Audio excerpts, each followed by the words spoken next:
The blinking orange light on your Rogers Ignite pod indicates a connection problem.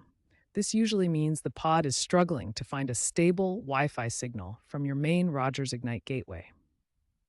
It could be due to weak signal strength, obstacles like walls or appliances blocking the signal, or the pod being too far from the gateway. Think of your pods as relay stations for your Wi Fi.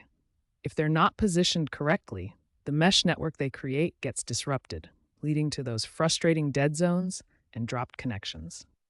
As of late 2025, Rogers is using AI within their Ignite app to help assist with pod placement issues and provide accurate and optimized solutions for their customers based on testing, user, and technician data. First, try repositioning your Rogers pod. Rogers recommends placing pods within 10 to 15 meters of the gateway, away from metal objects and at least 1 meter off the ground. Use the Pod Health Check feature in the Rogers Ignite app, version 5.2 or later, to diagnose signal strength in real time. The app now offers AI-assisted placement suggestions. If repositioning doesn't solve the problem, use the Rogers Ignite app to repair the pod.